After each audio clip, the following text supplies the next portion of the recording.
하나님 아버지, 저희들에게 주님의 귀한 영혼을 보내어 주셔서 감사를 드립니다. 주님께서 우리의 육체를 통해서 이 땅에 태어나게 하신 주님의 자녀들을 주님의 교훈과 훈계로 양육하는 지혜를 얻고자 이 자리에 모였습니다. 주님, 자녀를 주님의 뜻에 따라 양육한다고 했지만은 자녀들을 위해서 많이 기도하지 못하고 내 힘과 내 능력으로 자녀들을 양육하고자 했던 그러한 일들에 대해서 주님께 이 시간 용서를 구합니다. 하나님 아버지, 이 시간 자녀들을 주님의 뜻대로 양육하려고 모인 하나님의 사람들 가운데 하나님의 넘치는 은혜를 부어주시기를 간청합니다. 예수 그리스도의 이름으로 기도드렸습니다. 아멘. 네. 오늘 먼저 강의와 관련이 있는 동영상을 시청하도록 하겠습니다. 오늘 우리가 함께 좀 나누어야 될 것은 자녀의 잠재력 개발입니다. 자,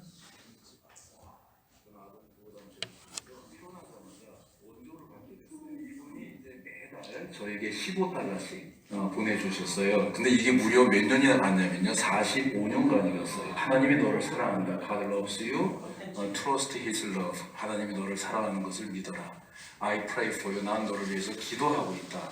이 문장은 45년 동안 매달 똑같이 저한테 이제 배달이 됩니다. 어렸을 때부터 성실하게 공부는 굉장히 열심히 했는데 성적은 늘 바닥이었어요. 어머님이 저를 불러서 하시는 말씀이, 명환아, 정말 이런 얘기해서 미안한데 네 머리로는 되는 게 아니다. 아무리 열심히 해도 성적이 좋지 않은 것이 지금까지 검증이 됐기 때문에 네가 교수가 되고자 한다면 이제는 네 머리로 되는 게 아니고 하나님이 도와줘야 된다. 그리고 그때 대학 들어갔을 때 제가 목사님의 설교에 큰 은혜 받은 말씀이 바로 잠언 12장 24절 말씀이에요. 열심히 노력하면 지도자가 되고 게으름은 노예가 된다는 말씀이에요. 그래서 그때부터 성적은 늘 안 올랐지만은 책상에 앉아서 공부는 굉장히 열심히 합니다. 결국은 미국의 명문대학 중에 하나인 오하이오 주립대학에 이제 합격을 해서 박사과정을 가게 돼요. 참 안타깝게도 이 대학에 가서 2학기 만에 제가 쫓겨납니다. 오하이오에 있는 공원 벤치에 앉아서 거기서 울면서 하나님한테 기도하면서 원망도 하고 기도도 하면서 이제 보내게 됩니다. 근데 이때도 에드나 어머니의 편지는 어김없이 매달 도착을 하고 있었어요. 어머님은 제가 쫓겨난 걸 알고 있었어요. 그래서 어머님은 계속 저한테 똑같은 메시지를 보냅니다. 명환아, 하나님이 너를 사랑한다. 하나님이 너를 사랑하는 걸 믿어라. 그래도 하나님은 나를 사랑하지. 그거를 신뢰하면서 계속 기도를 하고 있는데 미국에서 받아주는 사람이 한 사람 있는데 그 사람이 에이즈를 하고 있으니 들어가서 하게 됩니다. 오하이오 벤치에서 울고 있을 때는 절망이었지만은 지금 생각해보니 이것이 저를 에이즈를 공부시키고자 하는 하나님의 계획이었다는 것을 나중에 깨닫게 되죠. 여러분들의 자녀가 지금 봤을 때 너무나 답답하고 공부도 못하고 성적도 안 좋은 그런 자녀이라고 할지라도 여러분이 기도하면서 기다려주면은 그 어린아이들이 하나님을 바라보기 시작하면은 별 볼 일 없어 보이는 그 재능이 오병이어의 기적이 일어날 수 있다는 것을 우리가 알아야 돼요. 조명한 교수님, 지금은 한국의 월드비전 이제 CEO 돼가지고 이제 이끌어가고 계시는데요. 네. 간증 한번 들어보셨죠? 안 들어봤어요? 예.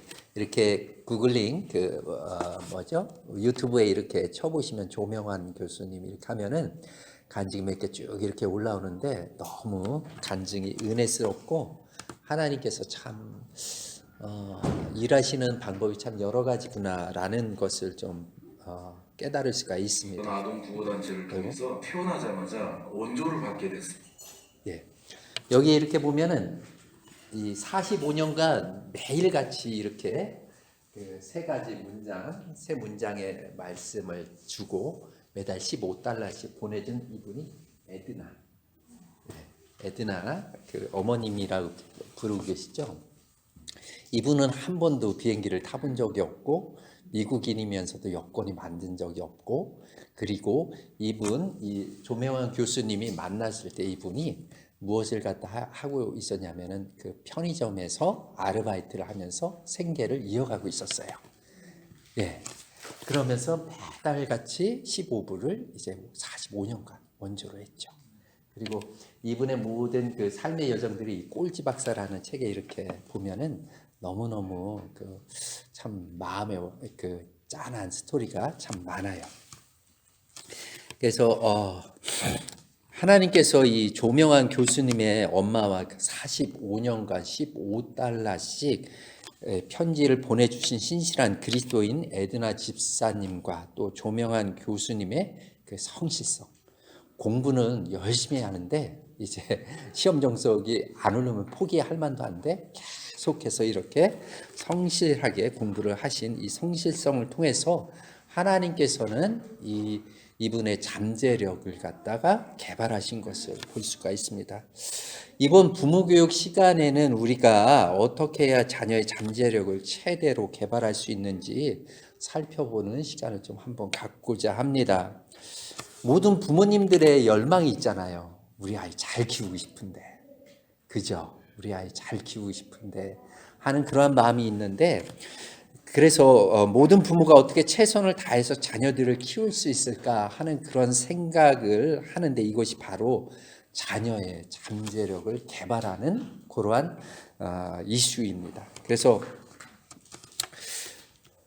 첫 번째 방법으로 자녀의 잠재력을 최대한 개발시키는 방법으로는 자녀에게 가장 필요한 것은 자존감과 안정감이라는 것을 이제 부모님께서 알아두셔야 될 필요가 있습니다.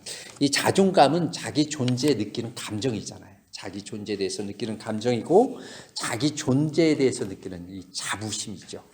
그래서 나는 아주 중요한 사람이라는 그 느낌을 가질 수 있도록 우리 부모님이 어렸을 때부터 그 감정이 이제 자녀 안에 잘 이제 무럭무럭 자랄 수 있도록 그걸 갖다 서포트를 하고 가르쳐야 됩니다. 이제 건강한 자존감을 갖기 위해서는 어디서부터 출발하냐면은 나는 누구인가라는 이 질문에 대해서 어디에서부터 질문을 얻는가 하면은 하나님께로부터 하나님의 뜻이 있어서 이 땅 가운데 내가 보냄을 받았다. 이거에 대해서 하나님께서 나에 대해서 계획을 가지고 있다라는 이 나는 누구인가. 하나님께서 예수 그리스도를 통하여서 바꿀 만큼 내가 그만큼 가치 있는 존재다라는 이걸 신적인 자존감을 이제 하나님께로부터 오는 이 자존감을 인식할 수 있도록 이 하나님으로부터 시작을 해야 됩니다.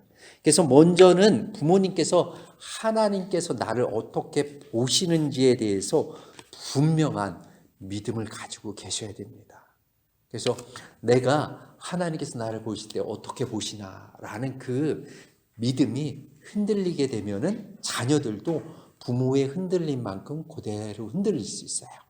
근데 부모님이 이런 확고한 믿음을 가지고 있을 때 자녀가 이렇게 흔들릴 때 잡아줄 수 있어요. 네, 이런 믿음을 이제 부모님께서 갖고 있어야 됩니다. 그래서 그 믿음의 눈으로 우리 자녀들을 바라보면서 이런 얘기를 할 수 있는 거죠. 진리의 말, 믿음의 말들을 할 수 있는 거죠. 동영상에서 에드나 어머니가 이 조명한 교수님에게 하신 이 세 단어, 세 문장, God loves you, 하나님께서 너를 사랑하신다. Trust His love, 하나님이 너를 사랑하는 것을 믿어라. I pray for you. 이 세 마디 문장을 계속해서 아이들에게 1년만 들려줘도 아이들의 삶이 달라질 거라는 그런 생각이 있어요. 그래서 45년간 계속해서 매달 15달러의 재정과 그리고 이 세 가지 문장을 배달하는 것을 통하여서 이제 이 세 문장이 이 조명한 교수님이 어려움에 처할 때, 인생의 깊은 시련 가운데 있을 때 그를 일으켜 세우게 됩니다. 그래서 결국 결혼해서 미국으로 이제 유학을 갔는데, 유학을 가서 학업을 따라잡을 수 없다라는 이유로 이제 대학에서 쫓겨납니다. 2학기 만에. 이분이 왜 쫓겨나냐 하면은 이 사람은 대학원 수업을 따라갈 수 있는 학업 능력이 되지 않으므로 이 사람을 우리는 받아들일 수가 없습니다 하고 대학에서 쫓겨나요. 그래서 이런 이유 때문에 쫓겨나서 이 결혼을 했는데 아내한테 이 얘기를 갖다 하지 못하고 아내한테는 내 학교 다녀오겠다 하고 나서 어떻게 와서 하냐면은 이제 그 공원 벤치에 앉아서 6개월 갖다 울면서 기도하면서 하나님 원망하면서 그렇게 시간들을 이제 보내게 됩니다. 그때 얼마나 참 마음이 쓰라렸겠어요. 그런데도 에드나 어머니는 이 모든 상황을 알고 있는데도 불구하고 명하나 God loves you. 하나님께서 널 사랑하세요. Trust His love. 너 하나님의 사랑을 믿어. I pray for you. 내가 널 위해서 지금도 기도하고 있다라는 이 말을 할 수 있었던 것은 어떤 이유에서 할 수 있었겠어요? 이분은 하나님이 어떠하신 분인지 알고 계셨어요. 네. 그렇기 때문에 어떻게 보면은 인간적인 머리가 빠르신 분들은 내가 이거 한국으로 되돌아가야 되나? 어떻게 해야 되지? 여기서 내가 버틸 힘도 없고 재정은 떨어지는데 빨리 한국으로 돌아가서 다른 살 길을 찾아야 되는 게 아닐까라고 생각할 수도 있었을 거예요. 그런데 계속해서 이분은 이 믿음이 약해져가는 이 조 교수님한테 어떻게 됐냐면 하나님께서 너를 사랑하죠. 하나님께서 너를 사랑하고 있다는 것을 믿어. 내가 너를 위해서 기도하고 있어 라는 말을 계속해서 이렇게 이야기를 할 수 있었기 때문에 이 교수님은 하나님께서 이분을 향한 하시고자 하시는 일을 중도에 포기하지 않고 계속 끝까지 갈 수가 있었던 거예요. 여러분, 끝까지 가셔야 돼요. 우리 자녀 내가 잘못 키운 게 아닌가. 아직 과정이고요. 아직 마침표 찍힌 거 아니거든요. 그러니까는 끝까지 가세요. 하나님께서 우리 자녀 사랑해. 누구 사랑해? 하나님께서 내 자녀를 사랑하고 있다는 것을 이 아이가 믿을 수 있도록 내가 기도해줘요. 기도해 줄 때 나는 인간적인 육신의 한계는 있지만은 우리 하나님은 어떻게 되냐면은 사람으로는 할 수 없는데 하나님으로는 어떻게 해요? 할 수 있어요. 하나님의 시간대가 가까울 때. 그래서 우리 마침표 찍은 게 아니니까는 우리 부모님들 힘을 내시고 계속해서 하나님 붙잡고 끝까지 한번 믿음의 경주를 하시기를 이제 권면을 드립니다. 부모가 하나님에 대한 이런 믿음을 가지고 이제 자녀를 양육한다라면은 이제 자녀는 틀림없이 자기 자신에 대해서 신적인 자존감을 갖고 성장하게 될 것입니다. 그래서 또한 자녀들은 부모님으로부터 안정감을 원합니다. 엄마 아빠가 나를 사랑하고 있다라는 그것을 아이들이 알 때 어때요? 안정되잖아요. 마음이 평안해지잖아요. 우리 연애할 때 웬 남자가 웬 여자가 와서 서로 좋다고 하는데 기분이 좋잖아요. 기분이 좋고 막 이렇게 자기를 잘 대해주니까 어떻게 돼요? 이루 말할 수 없는 평안한 마음이 이렇게 있잖아요.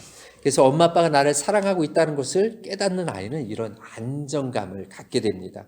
그래서 부모님이 나를 사랑하기 때문에 어려울 때도 있고 힘들 때도 있지만은 나를 보호해 줄 것이라는 믿음이 그 마음속에 자리 잡고 있기 때문에 이제 엄마 아빠가 자녀를 지켜주고 안전하게 해준다라는 이것을 자녀들이 깊이 인식할 수 있어야 됩니다.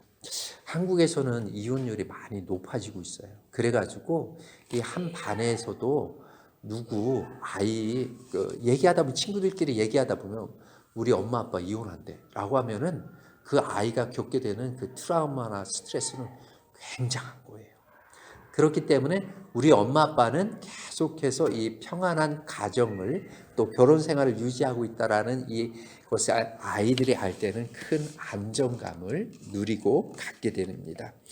여기 제가 요거를 좀 보여드리겠습니다. 이제 남자와 여자가 만나서 사랑을 하지요. 사랑을 해서 결혼을 합니다.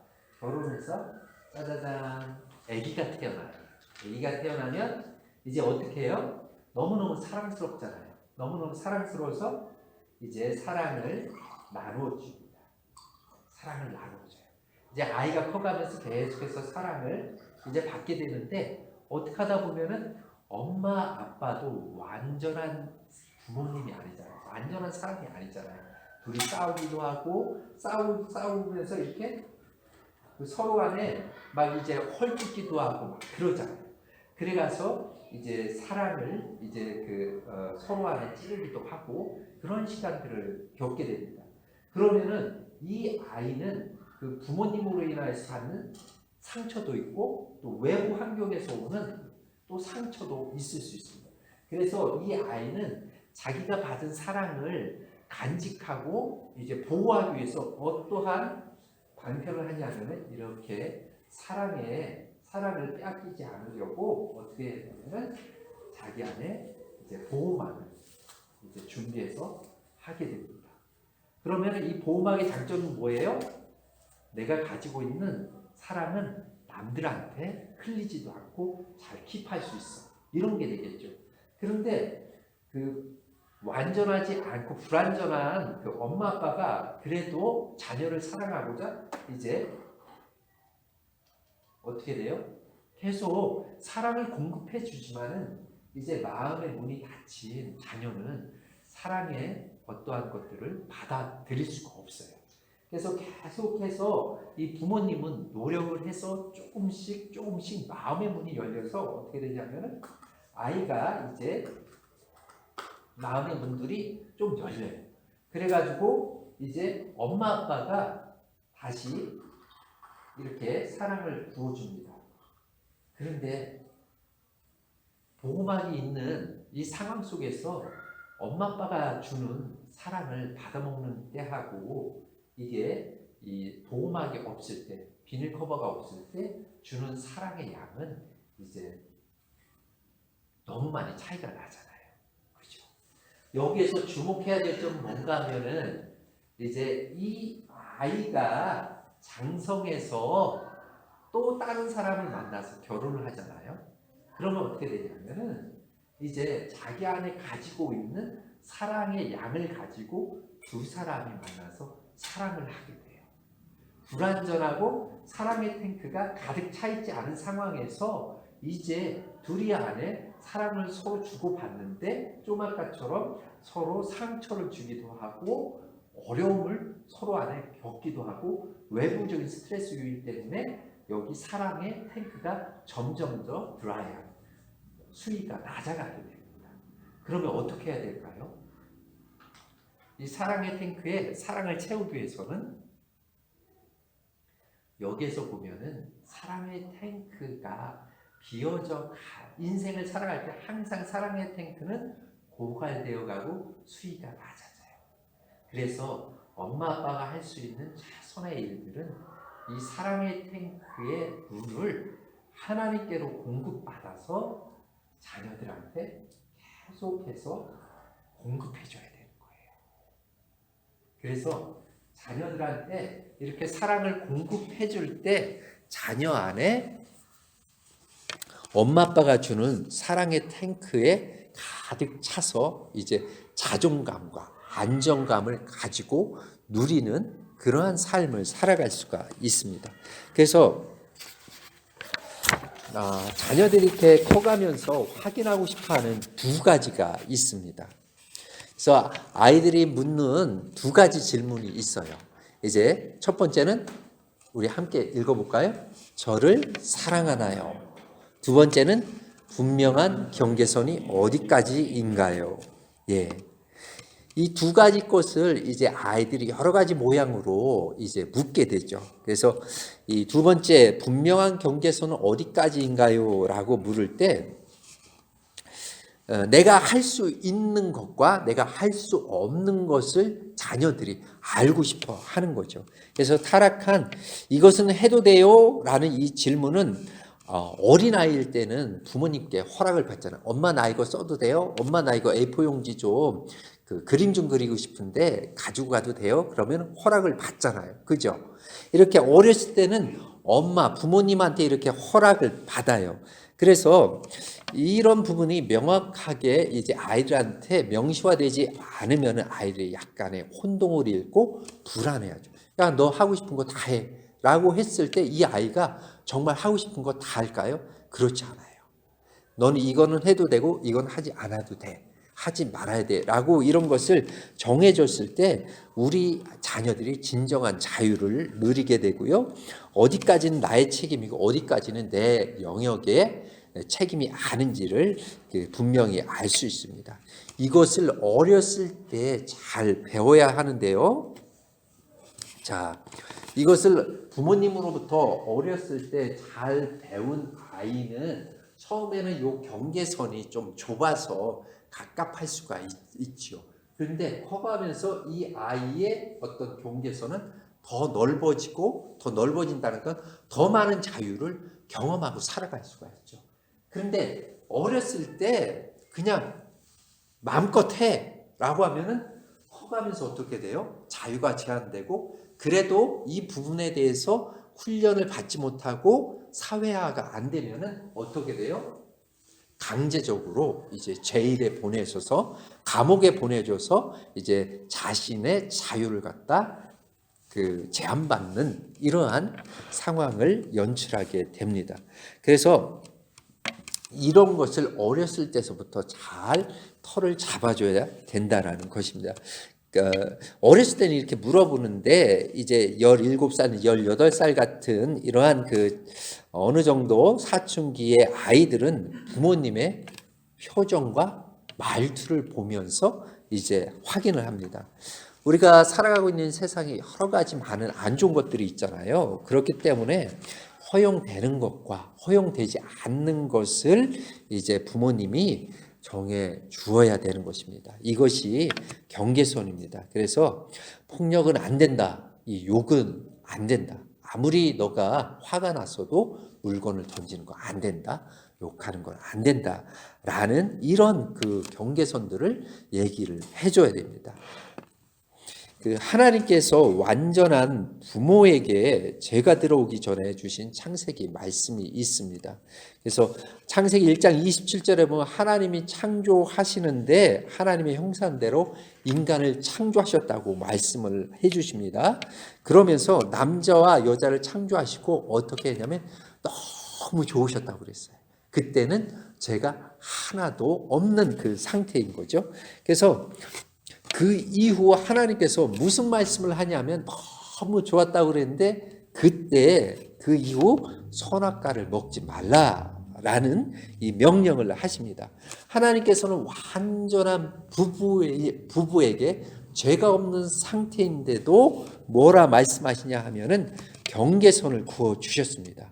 하나님은 아담과 하와 두 사람하고 친밀한 교제를 해나가면서 있는 그 상태인데 하나님께서는 너가 이것은 하지 마라는 분명한 경계선 바운더리를 알려주셨어요.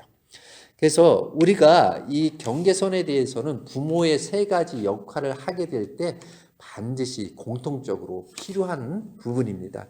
우리가 부모의 세 가지 역할이 있습니다. 부모의 세 가지 역할이 있는데 첫째는 공급자, 후견인, 관리자 이런 세 가지 역할을 하게 되는데 이 세 가지 역할에 공통적으로 이제 들어가는 개념이 뭔가 하면은 이 바운더리, 경계선이 있어야 됩니다.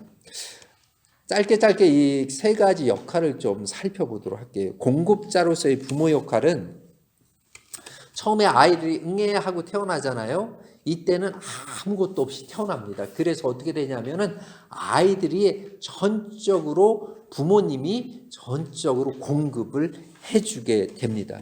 그래서 처음에는 부모님들이 모든 것을 공급해 주지만 점차 아이들이 자라가면서 이제 자신들이 원하는 것을 스스로 얻을 수 있도록 부모는 그들에게 독립심을 심어 주어야 합니다. 그래서 바운더리가 없이 무작정 이 자녀에게 공급해 줬을 때 이 자녀는 어떻게 되냐면 이거 내가 당연히 받을 권리구나 라고 생각할 거예요. 그래서 이 아이는 어떠한 아이로 자라냐면 은혜를 모르는 아이, 감사를 모르는 아이로 자라날 수가 있다라는 거죠. 그런데 이거에 반대로 너무 인색하게 바운더리를 자녀들에게 세운다라면은 어떻게 될 것 같습니까? 이 사람이 있잖아요.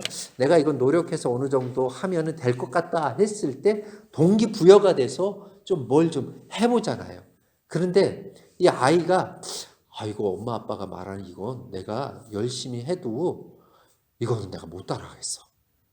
만약에 아이가 이런 생각을 하게 되면 어떻게 하겠어요? 포기하자. 이런 상황에 이르게 된다라면은 부모가 너무 높게 바운드리를 설정해서 이 아이가 부모의 어떤 그런 높은 기대치를 충족하지 못하고 그냥 포기하는, 희망을 포기하는 그러한 결과를 낳을 수가 있습니다. 두 번째 후견인 가디언의 역할은 아이들이 자신의 생명을 잘 보호하고 지킬 지혜가 부족합니다. 그래서 안전한 것과 위험한 것들에 대해서 깊이 생각하고 분별하지 못합니다. 그래서 갓난아이로 태어나서 이제 쭉 성장을 하잖아요. 이제 성장하는 시기야 이제 보면은 이제 그 배로 쭉쭉 밀고 다니면서 어떤 시즌이 있냐 하면은 이제 뭐든지 방바닥에 떨어진 것도 이제 먹고 뭐든지 입으로 이렇게 주워 들어가는 그 시점이 있잖아요.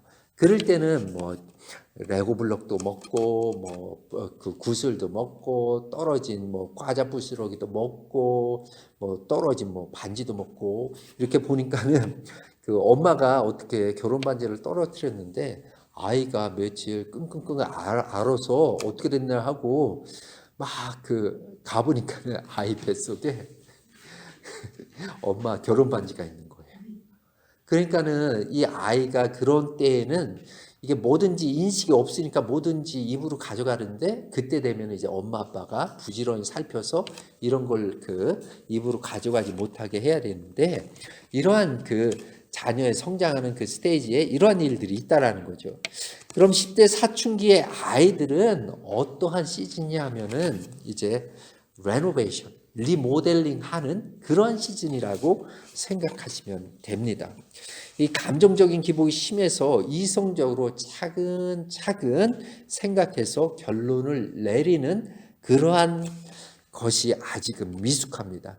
그래서 판단하거나 우선순위를 정하여서 이제 미리 예측해 계획을 세우는 이러한 일들을 10대 자녀들 하는 게 어려워합니다.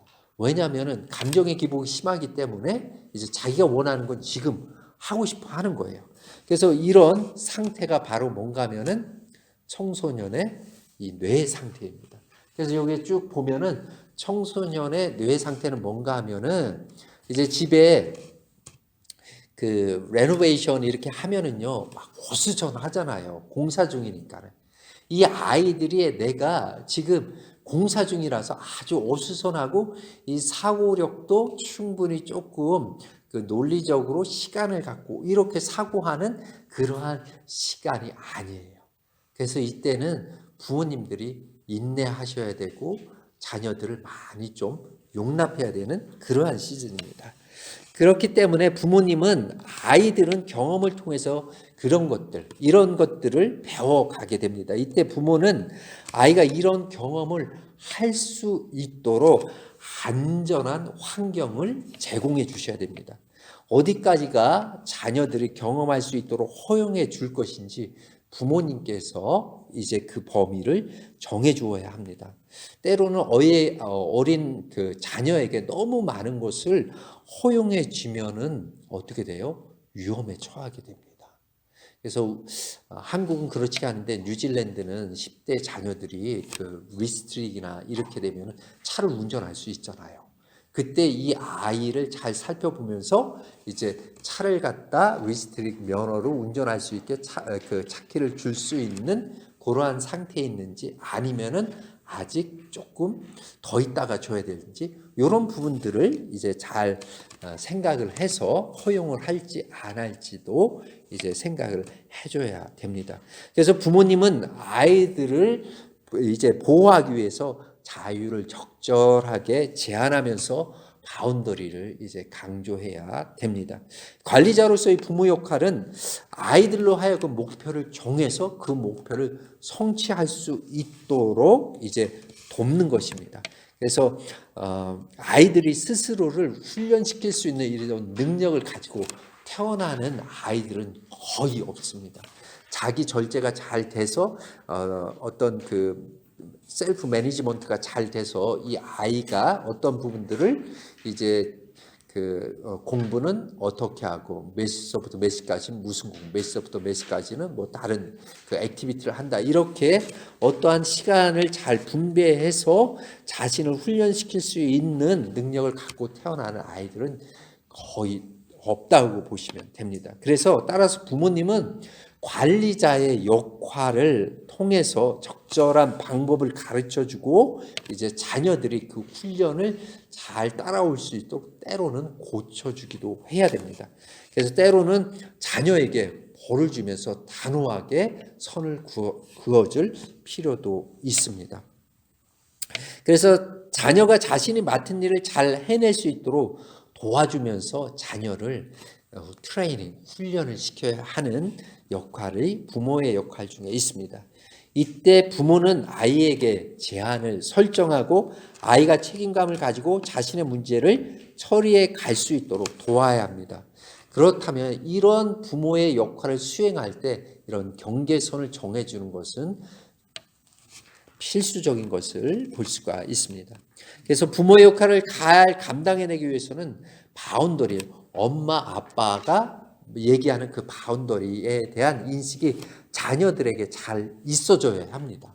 그렇기 때문에 부모님이 무엇을 허락하고 어떤 것에 대해서는 이제 금하셨는지를 자녀들이 분명히 인식해야 하는 것입니다. 그래서 바운더리, 경계선을 이제 인식하는 자녀는 부모님의 권위에 대해서 인식을 갖다 하게 됩니다. 부모님께서 하신 그 바운더리, 그 말씀에 대해서 받아들여서 지켜갈 때 이제 부모의 권위가 자녀들에게 인식되어지는 거고요. 그 부모의 권위가 인식되어질 때 자녀들이 순종을 할 수가 있는 것이죠.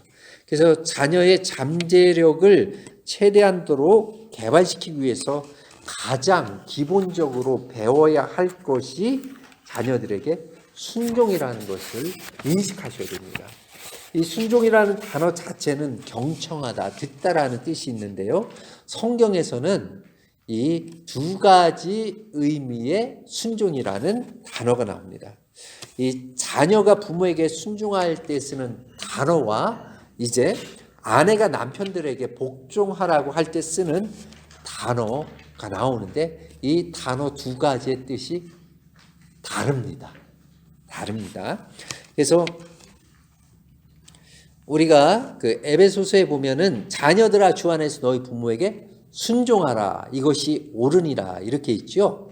내 아버지와 어머니를 공경하라 이것은 약속이 있는 첫 계명이니 이로써 내가 잘되고 땅에서 장수하리라 이런 말씀이 있습니다. 여기에서 자녀가 부모에게 순종할 때 쓰는 이 단어는 권위를 가진 사람 아래에서 무조건적으로 듣는다라는 말입니다. 그래서 이것은 아래에서 듣는다라는 이 뜻이 있습니다.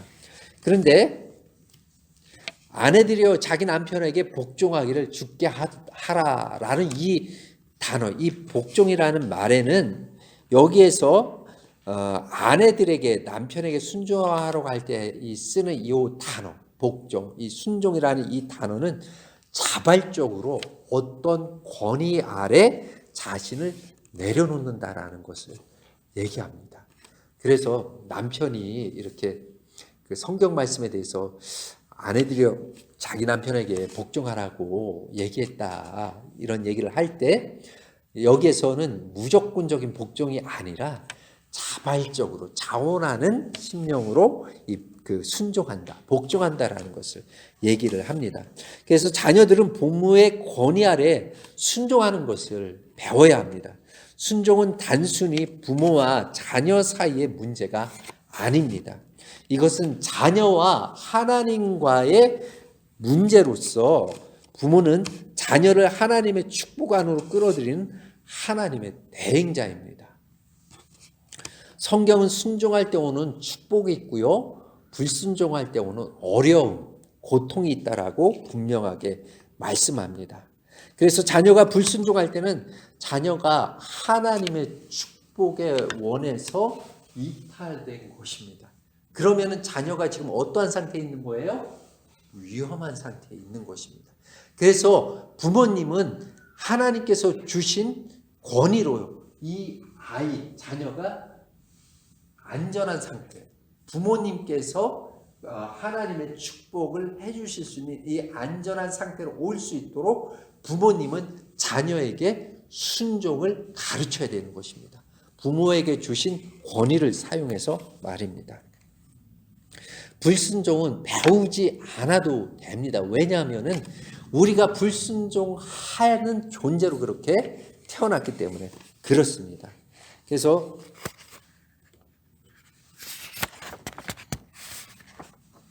에베소서 6장 1절에서 3절에 보면은 주 안에서 너희 부모에게 순종하라 라는 말씀을 합니다. 그래서 이것은 주께서 명령하셨기 때문에 우리가 지키는 것입니다. 주님을 염두에 두고 지키는 것입니다. 자녀는 그렇다면 언제까지 부모에게 순종해야 할까요? 언제까지 부모에게 순종해야 할까요? 한번 잠도 오고 그런데 조금 언제까지 부모에게 순종할까요? 결혼 전까지. 예. 결혼 전까지 순종하셨어요? 예. 아마 성경에서 얘기할 때는 성년이 될 때까지 부모에게 순종하셔야 됩니다. 성년이 될 때. 그 다음에는 성년이 되고 다음에는 부모에게 순종이 아니라 공경하셔야 돼요. 공경은 어렸을 때부터 죽을 때까지 부모에게 공경하셔야 돼요. 성경에서 공경, 언어라는 이 단어 자체의 의미는 heavy 또는 weight, 무겁다라는 이러한 단어의 뜻이 있습니다. 이런 단어의 뜻이 이렇게 쓰인 것을 성경에서 쭉 살펴보면요, 성경 문맥상 4가지 용례로 이 공경이라는 단어가 쓰인 것을 우리가 살펴볼 수 있는데요. 첫 번째는 누구에게 또는 무엇인가에 가치를 두다라는 겁니다. 두 번째는 물질을 드리다라는 것입니다. 세 번째는 존경심을 드리다. 네 번째는 높은 지위를 말합니다. 그래서 인정해 드리는 것을 얘기합니다. 그렇다면 부모님에 대해서 공경하라 라는 이 뜻은 이 4가지 뜻을 다 이렇게 함축해서 얘기를 한다라면은 부모에게 큰 가치를 부여하고 부모를 물질로 도우며 존경하고 인정해 드리라 하는 것이 부모님을 공경하라고 하는 성경에서 말씀하시는 뜻입니다. 순종은 자녀가 부모의 말에 경청하도록 가르치는 것입니다. 자녀들이 부모의 말에 순종하도록 가르쳐야 됩니다. 자녀 양육을 하면서 아이를 꾸지람을 할 때가 좀 많잖아요. 그런데 꾸지람을 하고 나서 제 마음 가운데 때때로 이러한 마음속에 이렇게 울림이 있을 때가 있습니다. 그런데 너는 잘하고 있니? 이 녀석들이 말을 안 들을 때, 야, 말 좀 들어라. 아빠가 이것 좀, 이 거실에 이거 다 장난감 놓은 다음에 제자리 정리하라고 했잖아. 하면은 아빠가 잔소리할 때는 이제 듣는데 잔소리에 약효가 떨어질 때는 이제 조금 느슨느슨한 거예요. 그래서 그때 이렇게 또, 야, 아빠가 이렇게 말했잖아. 그럼 좀 들어야지. 라고 얘기를 하면은 애들이 또 해요. 그런데 그런 말을 한 제 자신이, 그럼 나는 하나님 말씀 잘 듣고 있나? 라는 그런 생각을 좀 해보게 될 때가 종종 있습니다. 그렇기 때문에 부모가 본이 되는 생활을 해야 합니다. 그래야지 자녀들에게 영향력을 이제 미칠 수가 있습니다. 이 권위와 엄마 아빠로서의 권위와 영향력은 자녀들이 나이가 이제 자라나면서 반비례합니다. 어렸을 때는 부모의 말이라면 아이들이 순종합니다. 그런데 조금 아이들이 성장하고 나이가 들어가면서 사춘기 때 왜 그렇게 해야 돼요? 그런 얘기를 갖다 하고 처음에 말대꾸라는 것을 몰랐는데 이 아이가 자라나면서 말대꾸를 할 때 이제는 어렸을 때는 야 이거 해라 하는 걸로 끝났는데 그 다음부터 어떻게 해요? 설명을 해줘야 되는 이런 시즌이 와요. 그런데 이거에 대해서 준비되지 못하면 부모님들이 어려워하시죠. 그래서 순종은 자녀가 부모의 말을 경청하도록 가르치는 것입니다. 그래서 순종은 자녀에게 정확한 지시를 했을 때 자녀들이 순종을 하게 됩니다. 그래서 자녀가 부모님의 한 말을 정확하게 이해했는지를 확인해야 됩니다. 어떤 때는 부모님께서 바쁘니까는 자녀한테 이렇게 얘기만 해놓고서는 확인을 안 해요. 몸도 피곤하고 막 그래서 아이가 안 해놨을 때 막 혼내요. 근데 혼내기 전에 뭔가 하면은 아이가 내 말에 대해서 잘 이해했는지를 먼저 확인을 하셔야 됩니다. 그래서 우리는 여기 뉴질랜드에 살고 있잖아요. 자녀가 한국말을 잘 이해하는 정도가 조금 떨어질 때가 있어요. 고급 단어를 쓴다든지 그런 부분에 있어서는 조금 더 확인하는 그런 과정을 거치셔야 됩니다. 그래서 요한복음 14장 21절에 보면은 나의 계명을 지키는 자라 나를 사랑하는 자니 나를 사랑하는 자는 내 아버지께 사랑을 받을 것이요 나도 그를 사랑하여 그에게 나를 나타내리라. 여기에서 보면 아이들이 부모를 신뢰하고 사랑하기 때문에 어떻게 돼요? 순종하는 거예요. 우리가 하나님 앞에 순종할 때 무서워서 이거 안 하면은 혼내킬 것 같아서 순종할 수도 있긴 있어요. 그런데 그 순종은 어떻게 되냐면은 한계가 있어요. 어떤 한계가 있냐면은 아브라함이 정말 하나님을 사랑했기 때문에 자기 아들, 외아들 이삭까지도 드릴 수 있었어요. 사랑하기 때문에. 그런데 하나님이 무서워서 이런 부분은 자기 목숨까지 주신 예수 그리스도의 십자가의 사랑을 깊이 있게 경험해 보지 못했기 때문에 그 목숨까지 뛰어넘는 그 사랑을 하기에는 한계가 있는 것이죠. 그리고 세 번째로 순종은 자녀의 잠재력을 최대한도로 개발시키는 방법으로 우리가 부모님께서 알아두셔야 될 것이 순종은 단계적으로 발전하는 것이라는 겁니다. 그래서 사랑으로 가득 차고 은혜로 가득 찬 가정의 분위기를 만들지만은 그렇다고 순종이 한 번에 되는 건 아닙니다. 한번 생각해 보세요. 어떠한 부분에 대해서 순종을 하려고 할 때 한 번에 되시나요? 몇 번 유혹에 빠지고 넘어지고 하면서 그런 과정들을 거쳐서 이제 순종을 조금씩 배워가지 않습니까? 그래서 아이들도 이제 부모님 말씀에 대한 순종이 단번에 되어지지 않습니다. 그래서 그렇기 때문에 부모는 순종을 가르치기 위해서 어떻게 해야 될까요? 사랑이 필요하고요. 인내가 필요하고요. 기도가 필요하고요. 그리고 기다려주는 것이 필요하고요. 끈기가 필요한 겁니다. 그래서 순종을 배워가는 데는 시간이 필요한 것입니다.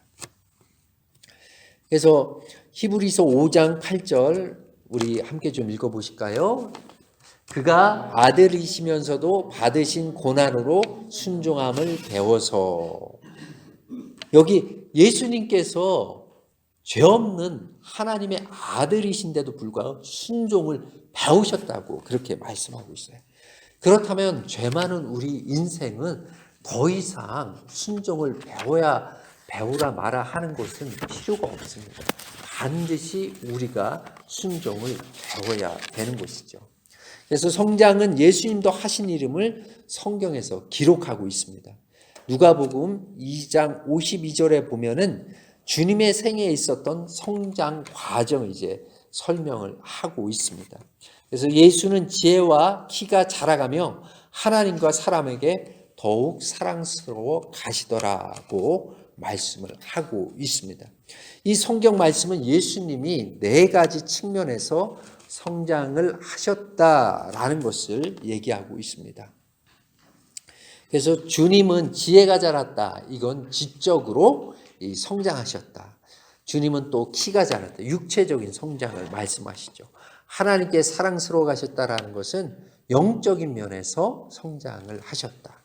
사람들에게 사랑스러워 간다라는 것은 사회적으로, 정서적으로 성장이 있었다라는 것을 의미합니다.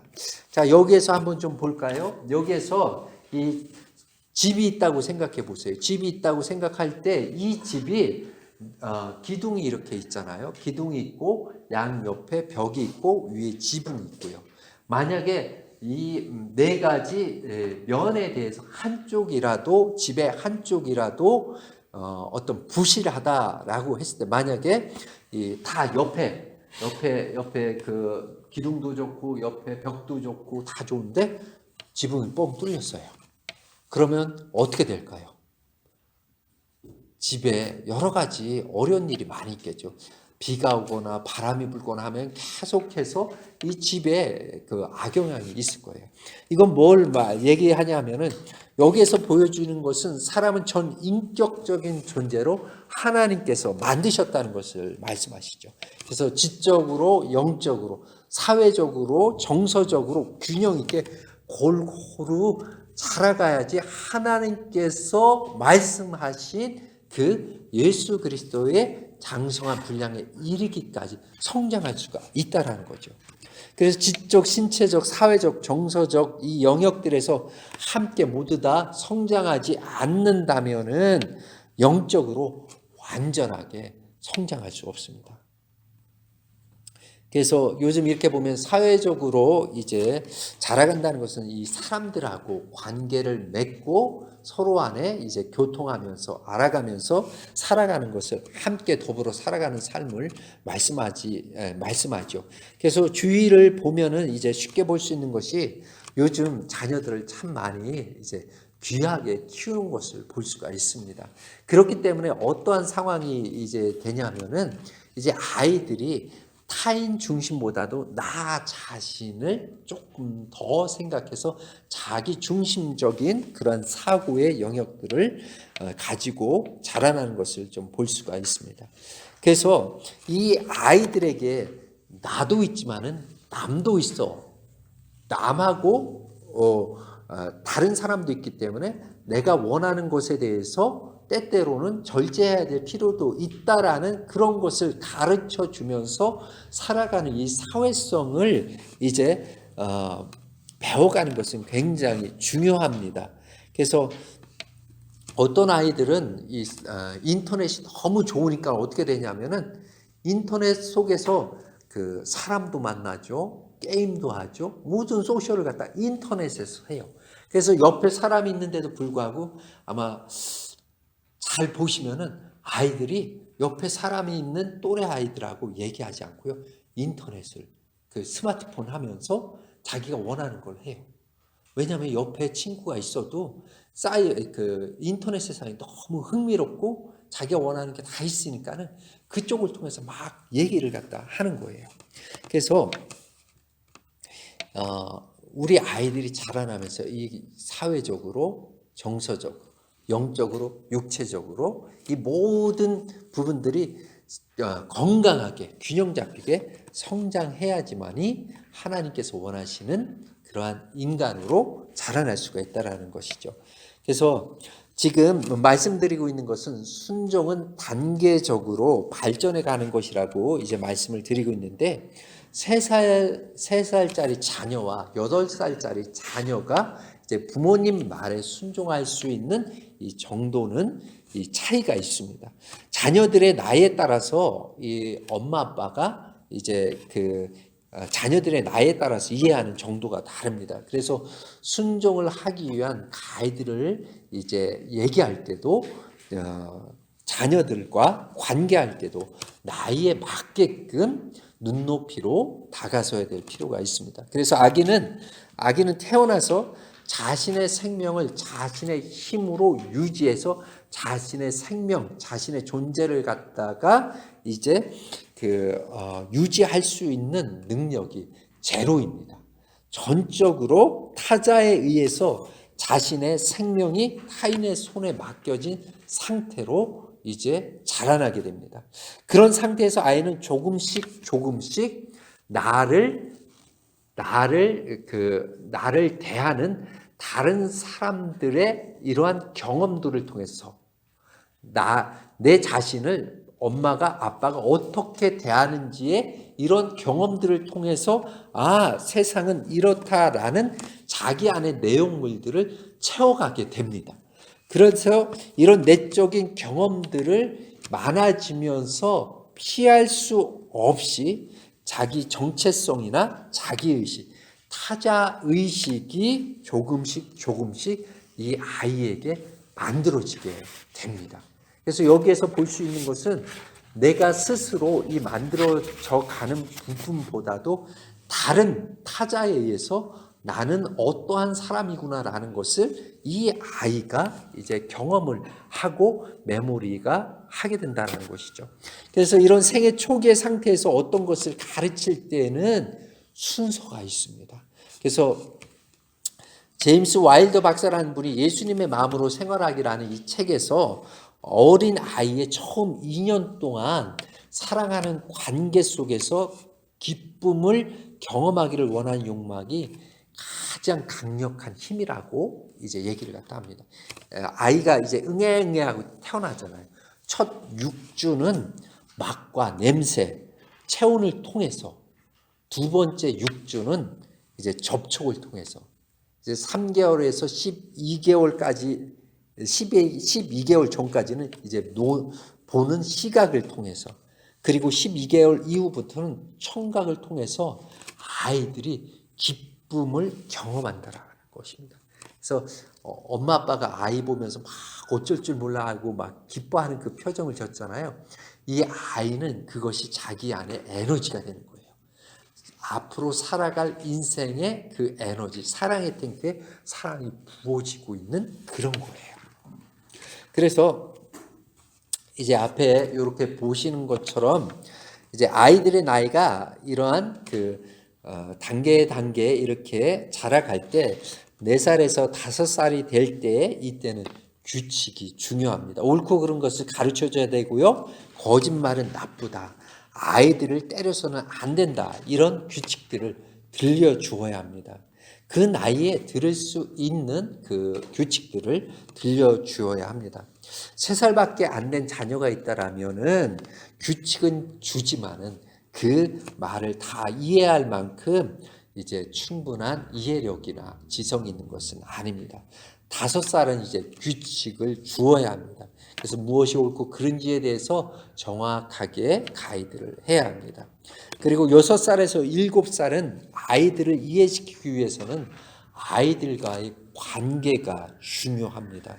그래서 지난번 첫 번째 그 부모 교육 때 말씀드렸듯이 부모와 자녀와의 관계가 깊으면 깊을수록 자녀가 부모가 주는 가치관이나 믿음이나 이런 부분들이 자녀들이 더 많이 받아들인다고 했습니다. 만약에 부모와 자녀와의 사이가 좋지 않다라면은 이 부모의 가치관이나 부모의 믿음이나 부모의 말씀들이 덜 받아들이게 되는 것입니다. 그래서 엄마 아빠가 우리 아이들을 얼마나 사랑하고 있는지 그것을 아이들이 느끼게끔 그것을 보여줘야 되고 표현해 주어야 되는 것입니다. 그래서 어릴 때는 아주 기본 정도만 이제 표현을 해주면서 이제 생활 규칙 같은 것들을 가르치면 됩니다. 그렇다면 우리가 이제 이런 것들 지식을 쌓아갈 때 어떠한 부분들이 필요하면은 지식만으로는 되지 않습니다. 지식에 사랑에 그리고 이런 것을 잘 할 수 있는 이성적으로 이유를 설명해 주면서 이런 확신을 가지고 의지를 사용해서 결정해 나갈 수가 있는데요. 그렇다면 이런 자녀들이 자라난다고 해서 갑자기 결정할 수 있는 것은 아닙니다. 아이들이 이런 과정을 잘 거쳐야만이 결정을 할 수 있습니다. 이런 과정이 없다라면은 부모님들을 의존해서 결정을 하게 됩니다. 이 과정을 통해서 자녀들에게 이제 결정하는 이런 것들을 자그만치 가르쳐야 됩니다. 그래서 자녀들이 사춘기 때 올 때는 선택권을 자녀들이 행사할 수 있도록 그런 부분들을 이제 주어야 되는 것이죠. 그래서 그렇다면은 이런 것들을 가르칠 때 우리가 기억하셔야 될 것들이 준비됨의 원칙을 기억하셔야 됩니다. 자녀가 정신적으로나 정서적으로 배울 능력이 됐을 때 가르치라는 것입니다. 나이가 들어가면서 그 수준에 맞게끔 가르쳐야 됩니다. 잔뜩 화가 나 있을 때 무슨 말을 한다고 해도 아이는 듣지 않을 것입니다. 그리고 정서적으로 정신적으로 배울 능력이 됐을 때 때에 맞게 이제 아이들에게 가르쳐야 됩니다. 한번 생각해 보십시오. 이 마우스가 있다고 생각해 봐요. 이게 마우스인데 이제 3살이나 2살이나 3살 난 아이가 이 마우스를 야 이거는 쥐라고 내 장난감 쥐라는 거예요. 아니야 이건 있잖아 컴퓨터에 이제 했을 때 내가 원하는 걸 클릭할 수 있는 이 마우스 이거야 라고 했는데 이 아이는 이 2살이나 3살 나는 아니야 이건 내 장난감이야 아빠가 얘기하는 그게 아니야 라고 얘기했을 때 이 아이가 아직 그 이해 정도가 이것은 마우스고 컴퓨터 사용할 때 쓰는 거구나 라는 이거에 대해서 받아들일 수 있는 그 지성이 아직은 개발되지 않은 것이죠. 그래서 아이한테 순종할 때는 이 아이에 맞는 언어로 이 아이가 행할 수 있을 정도의 그런 부분들에 대해서 얘기를 해줘야 된다는 것이죠. 그래서 정서적인 것도 중요합니다. 감정적으로 받아들일 수 있을 때 아이한테 설명을 해줘야 됩니다. 비단 아이만 이 문제되는 것이 아니라 이제 부부에도 관계가 됩니다. 생각을 해보세요. 이제 어떤 이슈가 있어서 부부가 좀 싸웠는데 이렇게 하면 안 되는데 하는데도 열심히 싸워놓고 잘못했다고 우리 좀 화 좀 풀면서 우리 기도하자고. 그런데 남편이나 혹은 아내가 와서 이렇게 얘기했을 때 상대방은 이것에 대해서 정리할 수 있는 시간이 필요한데 다짜고짜 이렇게 우리 기도하면서 이제 마무리하자고 이렇게 하면은 어떻게 돼요? 이 감정이 좀 정리할 수 있는 시간이 필요하잖아요. 그래서 이 감정적으로 정서적으로 이제 이 부분이 잘 정리될 수 있을 때 기다려주는 것도 필요합니다. 그리고 또 부부 사이에 또 중요한 이야기는 늦은 밤에 저녁 때 이렇게 이야기하는 것은 좋지 않습니다. 일을 마치고 집에 돌아오면은 이제 쉬고 싶고 피곤하잖아요. 그러면 어떻게 해요? 이제 중요한 말이나 이제 신경 쓸 어떤 중요한 말들은 이렇게 얘기를 갖다 하면은 이제 몸이 피곤하니까는 짜증이 나고 할 때가 있습니다. 그래서 내 마음은 아닌데 의외로 어떤 중요한 문제를 얘기할 때 싸움이 되고 갈등이 되고 다툼이 될 때가 있습니다. 왜냐하면 지금 그러한 문제를 조금 꺼내서 얘기할 수 있을 만큼 내 몸의 상태가 따라주지 않는다는 거예요.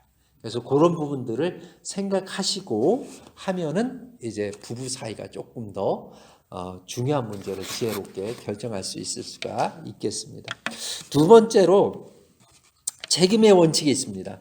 자녀가 스스로 할 수 있는 일상적인 일들은 해주지 말라라는 것입니다.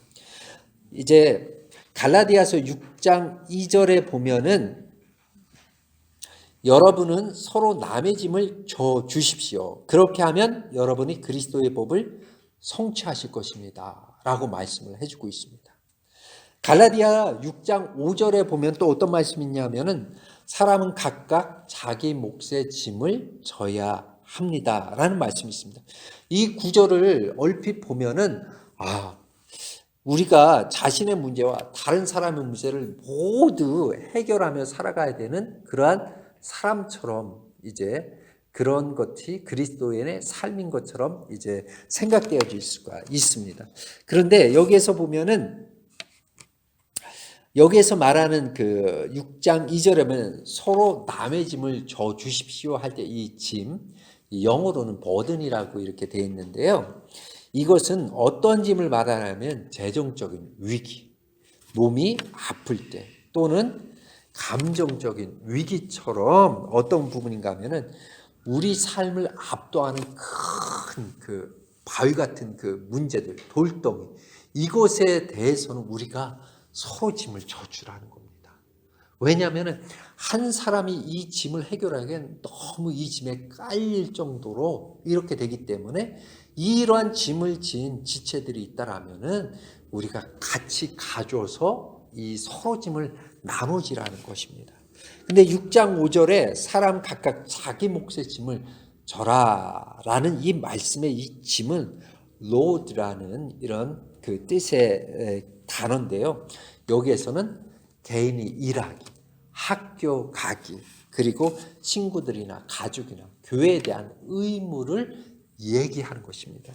이건 보면은 그 자기가 하루하루씩 해야 되는 그런 자기만의 짐이 있다는 거예요.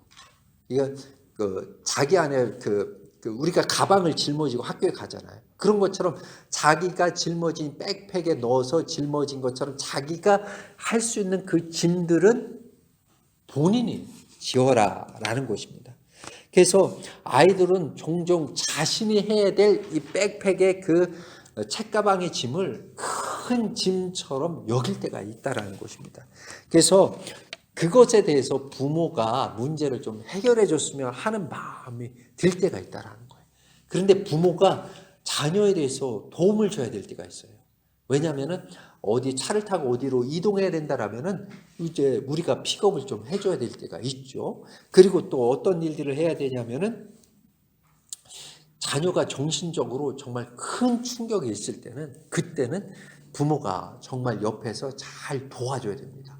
뭐 왕따를 당했다거나 아니면 지속적으로 어떤 아이가 그 괴롭힌다거나 또 어떤 그 말 못할 그런 어떤 이 아이가 무슨 큰 짐이 있어 보인다라고 할 때는 부모님이 잘 옆에서 이 아이가 어떠한 것이 문제가 있나 잘 살펴봐서 그것을 해결할 수 있도록 옆에서 도움을 줘야 됩니다.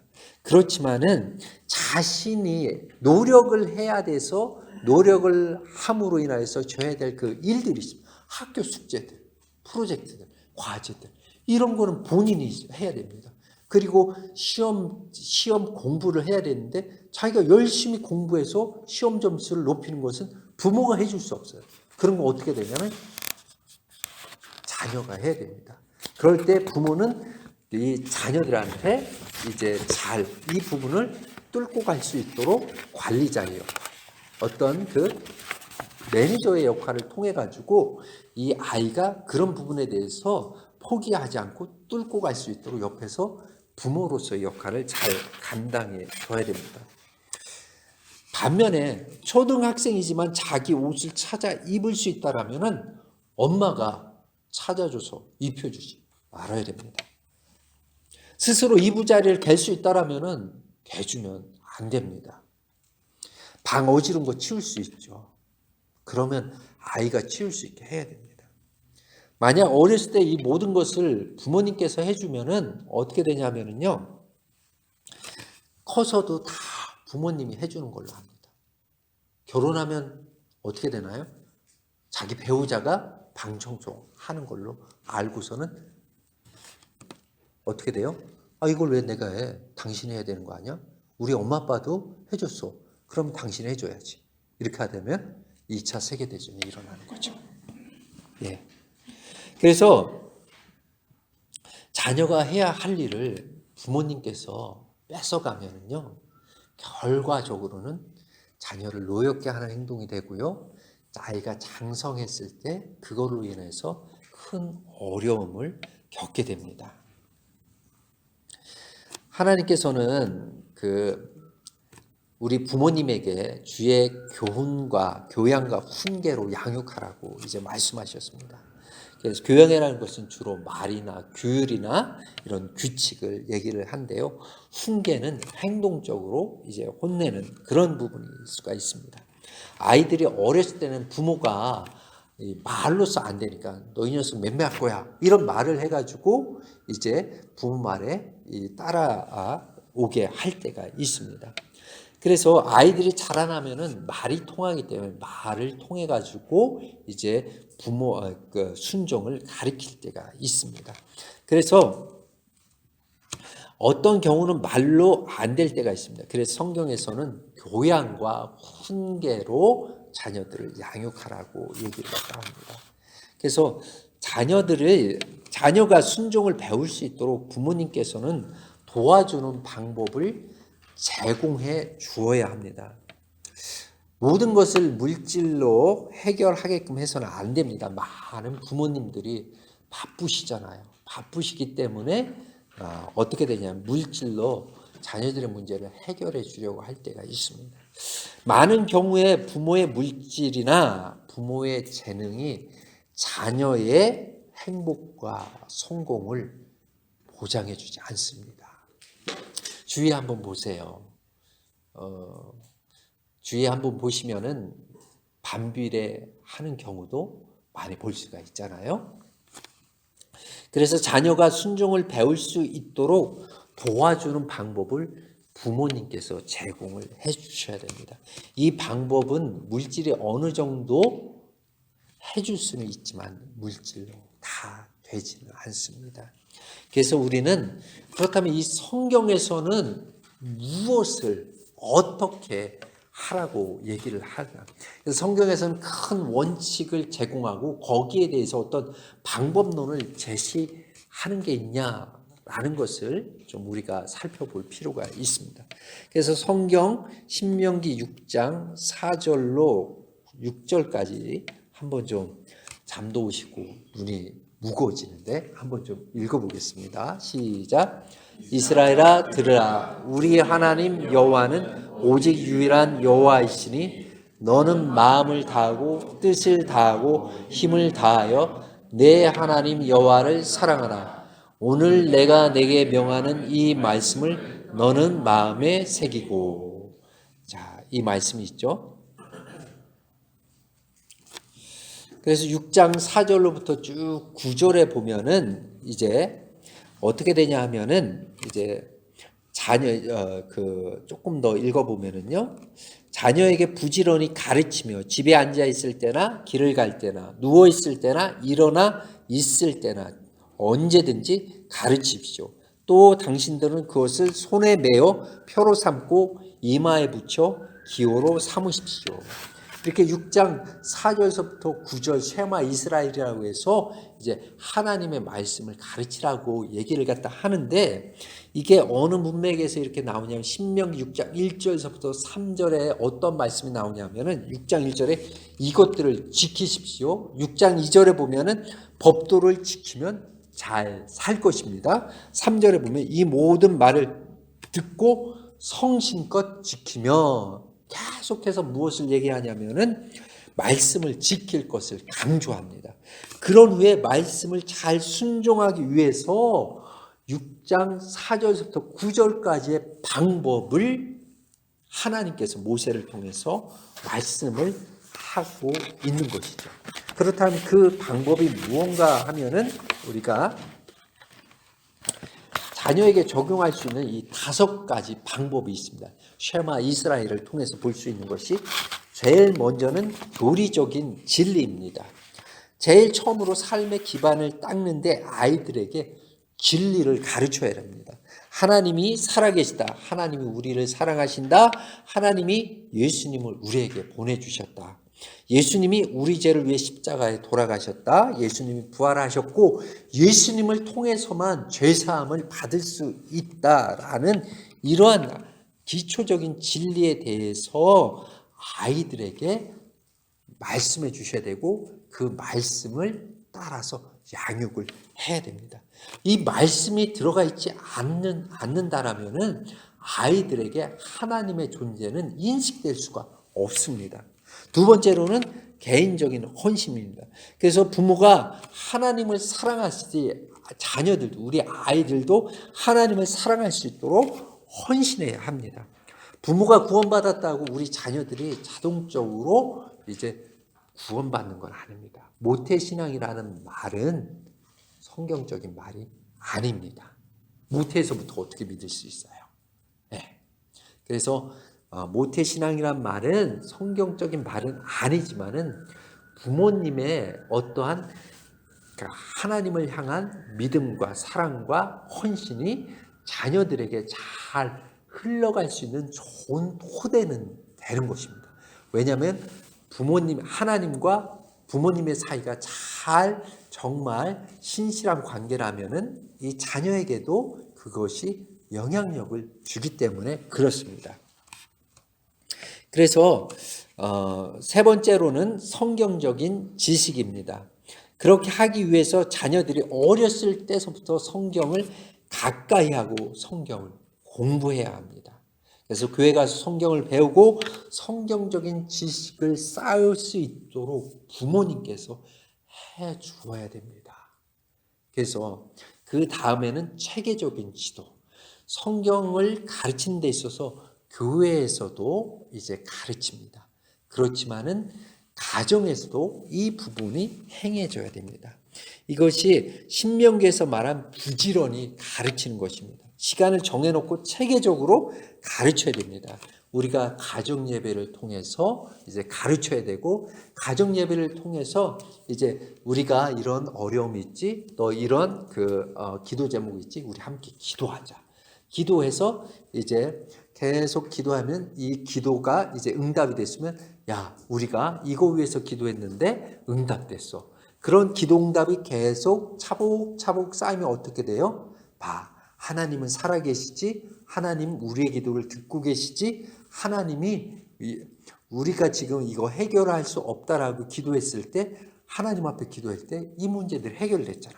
너도 어렵고 힘들면은 하나님 앞에 기도해. 엄마 아빠가 항상 너하고 함께 있을 수는 없어. 엄마 아빠가 없을 수가 있어. 떨어질 수가 있어. 그럴 때 너도 하나님께 기도하면 하나님께서 이렇게 너 삶 가운데 일하실 거야 라는 개인적인 간증이 함께 가정으로서 함께 하나님을 경험할 수 있는 이것이 아이들의 신앙이 자라는데 중요합니다. 그리고 가르칠 수 없는 순간에 비공식적으로 가르칠 수 있는 순간이 있습니다. 누웠을 때든지 일어날 때든지 길을 갈 때든지 이것은 이런 비공식적으로 이러한 순간에도 하나님의 말씀을 가르칠 수 있는 순간을 포착해서 가르치라는 것입니다. 그래서 얼마든지 가르칠 수 있습니다. 이것을 적용하셔야 됩니다. 그럴 때 아이들이 순종을 배울 수가 있습니다. 하나님이 계시는구나. 하나님의 말씀에 순종해야 하는구나 라는 것이 이것을 어렸을 때부터 잘 차곡차곡 쌓아가는 것이 이제 순종을 단계적으로 배워갈 수 있는 것입니다. 그렇다면 내가 목표를 이루었다는 것을 어떻게 알 수 있겠습니까? 그래서 순종은 자녀가 가장 사랑하고 복종하고 의지하던 대상이 이제 부모에게서 예수 그리스도에게로 옮겨갔을 때 이루어집니다.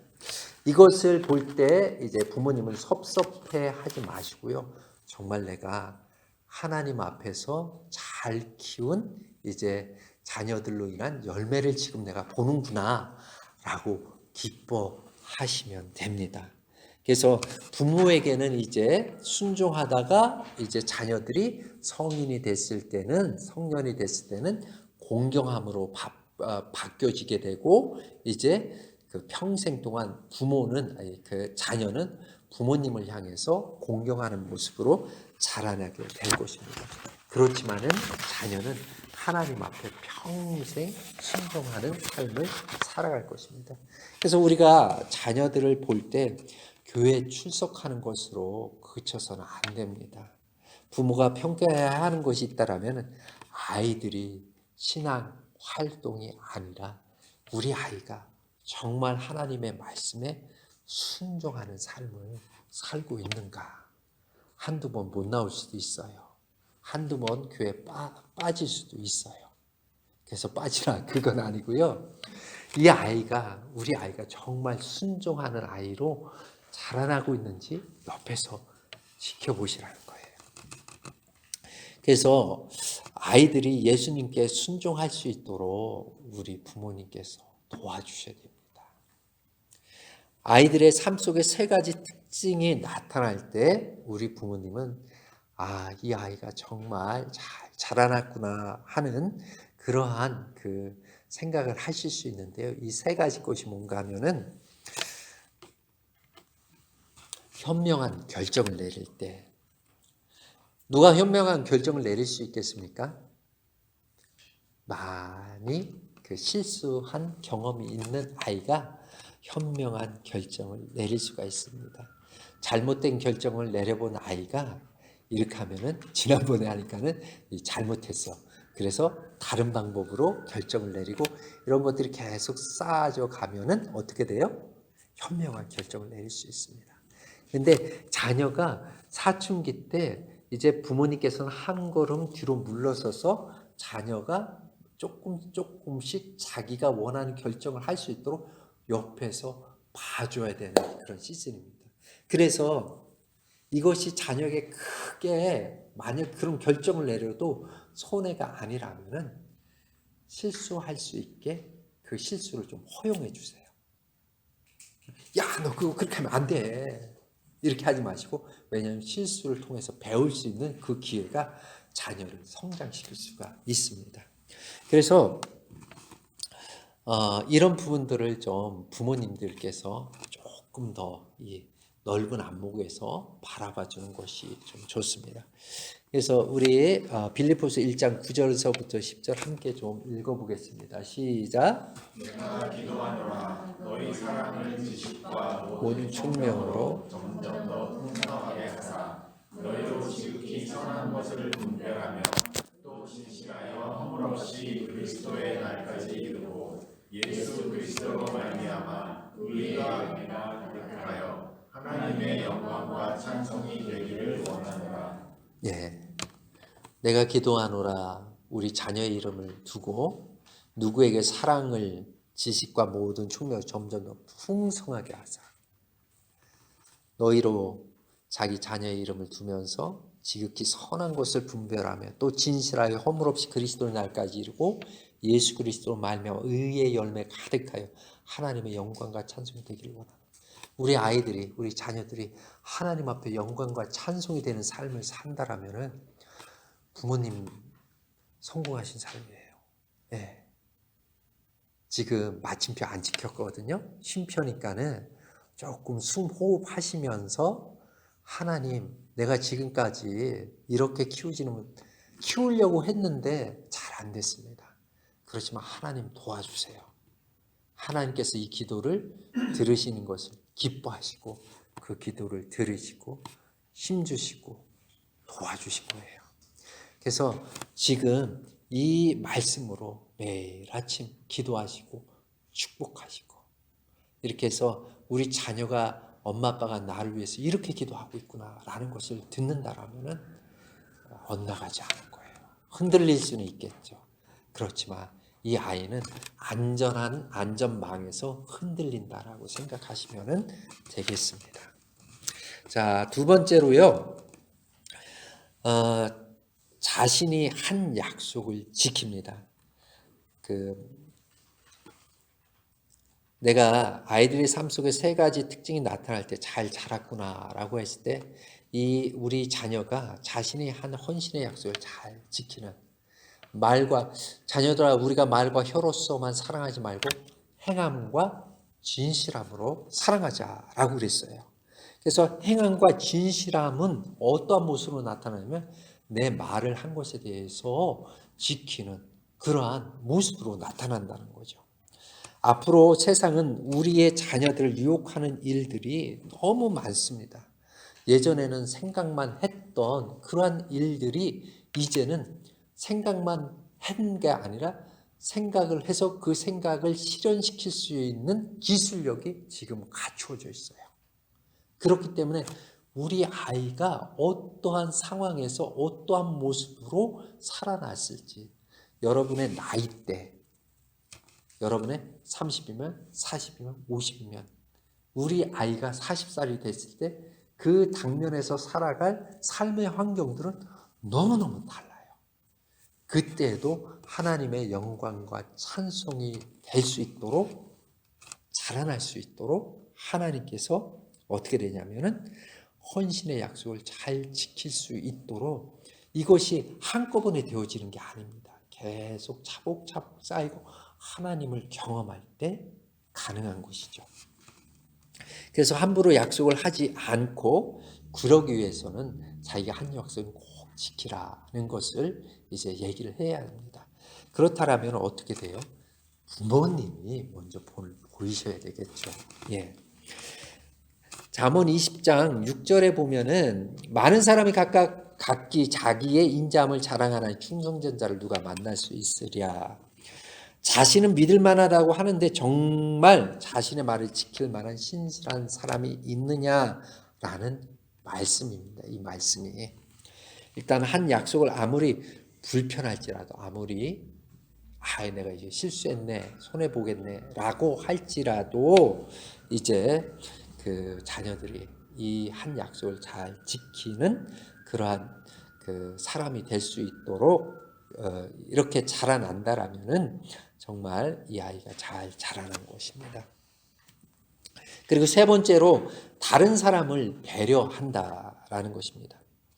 부모가 가정에서 다른 사람 배려하는 것을 얼마나 보고 자랐느냐가 아이들이 다른 사람을 배려하는 삶을 사는 것에 영향을 주게 됩니다. 여러분들 어려서부터 다른 사람을 배려할 수 있는 아이로 자라날 수 있도록 양육을 해야 됩니다. 예. 그래서 우리가 넉넉하게 다른 사람에 대해서 좀 넉넉하게 품어줄 수 있는 이런 것을 자녀들이 경험할 수 있도록 그리고 자녀들이 그것을 이제 경험을 해야 됩니다. 왜냐하면 경험을 할 때 마음판에 새겨질 수가 있거든요. 이런 것을 경험할 수 있도록 자녀가 조금 실수했을 때, 잘못했을 때 그것을 좀 이제 좀 품어주세요. 저는 어떠한 일이 있었냐면은 우리 아이가 어떤 데이터 파일을 받는다고 그래서 이제 이동식 하드 드라이버를 써야 된다고 그래서 쓰라 했는데 결과적으로 어떻게 됐냐면 그게 1TB 그거에 저는 좀 용량이 남았으니까는 한 30기가 40기가 정도 남았으니까는 거기에 받으면 그렇게 되겠지 했어요. 그런데 그것을 받으면서 어떻게 됐냐면은 그 안에 있던 자료가 다 지워졌어요. 거기에 우리 가족 사진도 있고 그 성경 그 내용 정리해 놓은 것도 있고 그런데 다 지워졌어요. 하늘이 노래지면서 제가 처음에는 땡땡땡 했어요. 그런데 조금 시간을 두고 이렇게 생각해 보니까는 이 아이가 그 안에 있는 모든 것이 자료가 날아갈 거 알았으면은 아이가 그걸 하지 않았겠죠. 아이도 모르고 저도 모르고 그래가지고 불렀어요. 그래서 야 너도 이거 다 포맷 된다고 그랬으면은 너도 이거 안 했을 거야. 그지? 그러니까 그랬다는 거예요. 그래 너도 모르고 아빠도 만약에 그렇게 포맷 된다라면은 빌려주지 않았을 거야. 그러니까 우리가 서로 몰랐다. 너도 마음 너무 어렵게 생각하지 말고 나도 마음 어렵게 생각하지 않을 테니까 그냥 just happen 그냥 우연히 이런 일이 일어났다라고 생각하자 하면서 마음을 풀어줬어요. 이걸 갖다가 아이가 경험을 해야 되잖아요. 아빠가 제가 만약 계속해서 너 이렇게 큰 소리를 해서 이렇게 했으면은 애가 거기에 대해서 그 용납받고 포용받은 그러한 그 기억들이 없다라면은 다음에 어떠한 일들이 했을 때도 아마 거기에서 제너러스하게 그 다른 사람에 대해서 이렇게 좀 이야기하는 게 쉽지 않을 거예요. 예. 그래서 힘들지만은 그렇게 한번 해보실 때 하나님의 은혜가 있고 하나님께서 거기에서 기다리면서 부족함을 채워가는 이제 그 우리가 부모 될 때 완벽한 부모가 될 수 없어요. 예, 아무리 이렇게 한다고 하셔도 부모 교육 열심히 받는다고 하셔도 우리가 완전해질 수 없어요. 완전해질 수는 없는데 그래도 주님 앞에서 노력을 하면서 하나님 앞에서 이제 그 믿음의 경주를 해나가는데 꼭 하나님께서 부모 교육할 때 부모님과 자녀와 그리고 우리 하나님 이 삼각 트라이앵글이 있을 때 정말 완벽한 하나님의 페어런팅이 될 수 있어요. 그래서 여러분들이 조금 실수하고 잘못하고 부족해도 하나님의 뜻 안에 있다라면은 희망을 포기하지 마시고 그리고 조금씩 한번 적용해 보세요. 그러면은 그거를 적용할 때 제가 믿기로는 하나님께서 그걸 적용할 때 하나님의 일하심이 있다라고 믿어요. 그래서 여러분들 너무 많은 것을 다 하지 말려고 하지 마시고요. 하나라도 우리 아이한테 내 주변에 있는 사람한테 한번 좀 적용해 보세요. 그럴 때 하나님께서 잘 이제 일하시는 것이 경험할 수 있다라고 믿습니다. 그래서 사람이 친구를 위하여 자기 목숨을 버리면 이보다 더 큰 사랑이 없나니 너희가 내가 명하는 대로 행하면 곧 나의 친구라. 적어도 목숨까지는 버리지 못하지만은 정말 다른 사람을 위해서 이타적으로 살 수 있도록 하나님께서 우리를 양육시키고 있고요. 하나님께서 우리 자녀들도 그렇게 양육시키기를 원하신다라고 믿습니다. 이 세 가지 특징이 나타난다면은 이 아이는 순종하는 아이로 자라났다고 할 수 있을 것입니다. 이 세 가지 특성이 나타나기 위해서는 여러분들 우리가 살펴본 신명기 6장 4절로부터 9절 이 5가지 방법으로 우리 자녀들의 삶에 잘 적용하셔야 됩니다. 여러 가지 많은 적용점들이 있지만은 어느 분이 그렇게 얘기를 하셨어요. 기독교는 실패했다. 왜냐하면 정말 지금 한국의 또 여러 가지 상황들을 보면은 정말 여러 가지 욕을 얻어먹고 있잖아요. 그래서 기독교가 실패한 것처럼 보일 수 있어요. 그렇지만은 기독교가 실패한 게 아니라 기독교의 말씀의 적용이 실패한 것이다. 하나님의 말씀은 진리이기 때문에 실패할 수가 없죠. 그런데 불완전한 인간이 이것을 적용하는 과정 가운데 실수가 있고 부족함이 있고 그런 것이지 하나님의 말씀은 어제나 오늘이나 영원토록 동일하세요. 그렇기 때문에 이 신명기 6장 4절로부터 9절 기도하세요. 하나님 이 말씀을 어떻게 우리 자녀들에게 적용할지 지혜를 주세요. 하나님 이 아이는 정말 제가 어떻게 해야 될지 잘 모르겠어요. 기도하세요. 하나님께서 그 아이에 대해서 어떻게 돼요? 생각을 가지고 있다.